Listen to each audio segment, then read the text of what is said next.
here. Richard Bernstein is vice chairman of Cassidy Turley, one of the nation's largest commercial real estate services firms, and he joins us now with his perspective. Richard, welcome to the show. Thanks for joining us. Let me ask you, first of all, about where we are in the cycle here. I mean, do you see commercial real estate bottoming out? Are we still a year away from that? What does it look like?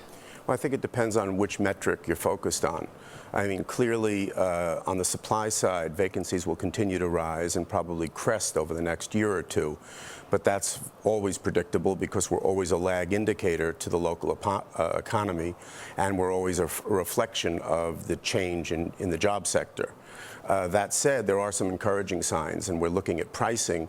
And I think if you look back from September of '08 till today, I think there are many that are surprised that there's some firmness in the pricing of real estate across all. So you're seeing basically vacancies may continue to get worse, but pricing is indicating that we may have hit a bottom. That's right.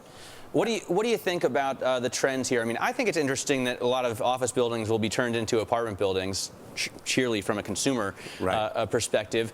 Is that an option for a lot of the building owners that you represent? I think when the economics compel themselves, the answer is yes. You know, New York City has some of the most obsolete housing product in the world. And as technological advances require these big corporations to find destinations that have the level of improvement that satisfies their technology requirements, many of these older buildings simply no longer become a choice. You know, the other interesting thing, when you look at Wall Street, there used to be only one place to go if you wanted to be a big firm on Wall Street, and that was obviously downtown. Now you see a lot more banks opening up in Midtown, a lot more banks opening up offices, and any number of businesses that cater to Wall Street opening up businesses all around the tri-state area. That's true. But if you think about this fact, 2 cycles ago, in the early 90s, there was a clear trend to move and migrate from downtown.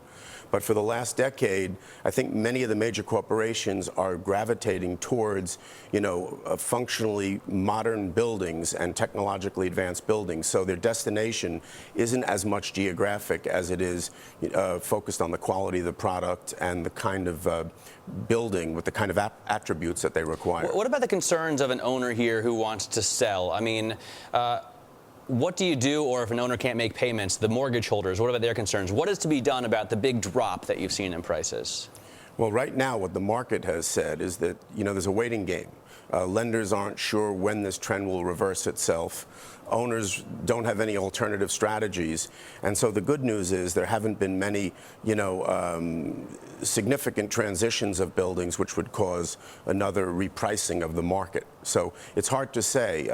Pricing is firming, and the job loss was, you know, not nearly as dramatic as everybody was projecting. All right, so can we wait it out? Richard, thank you so much for joining us. Richard Bernstein, their vice chairman at Cassidy Turley.